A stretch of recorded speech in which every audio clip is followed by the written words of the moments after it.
Acacius quickly defeats his foes, impressing the crowd. Lucius faces him next, leaving Lucilla overwhelmed as her son battles her husband.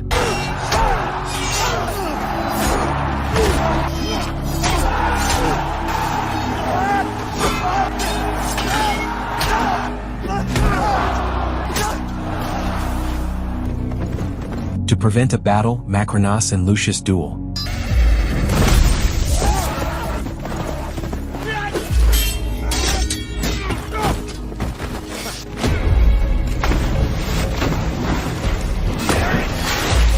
Welcome to Cephastock Movie Recaps.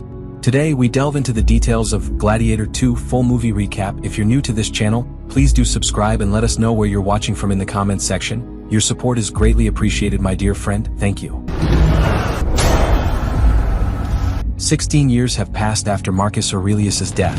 His dream for Rome is lost. Twin emperors Geta and Caracalla rule with cruelty, spreading corruption and war. The city nears collapse, but a few still hold on to hope. The movie opens in a peaceful Numidian village where Hanno and his loving wife, Arichat, enjoy their life on a quiet farm. But when the danger horn sounds, Hanno senses trouble. Together, they don their war armor, preparing to defend their homeland from the approaching threat. Indeed, the threat is real. Roman army ships appear on the horizon. Defeat the Romans! In Numidia, Commander Jugurtha rallies his forces, vowing to defeat the Romans.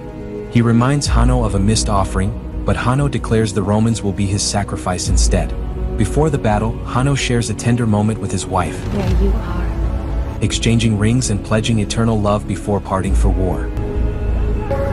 Roman ships, led by General Acacius, approach Numidia city. The wind is too strong. As strong winds whip across the sea, Acacius orders his troops to furl the sails and strike the water with paddles, moving swiftly toward the shore. Meanwhile, Hanno rallies his warriors, urging them to stand strong against Roman oppression. Numidia, the last free city in Africa Nova, must remain unbroken. Hanno inspires them, declaring that death is not their destiny and unity is their greatest strength. The battle begins as both sides launch explosive weapons from their sling shafts.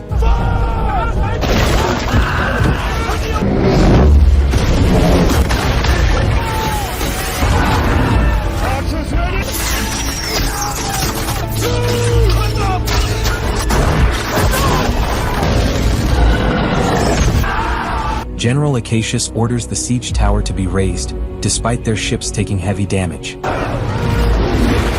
Against the odds, the Romans reach Numidia's walls. When the drawbridge jams, Acacius himself forces it open, and fierce combat ensues.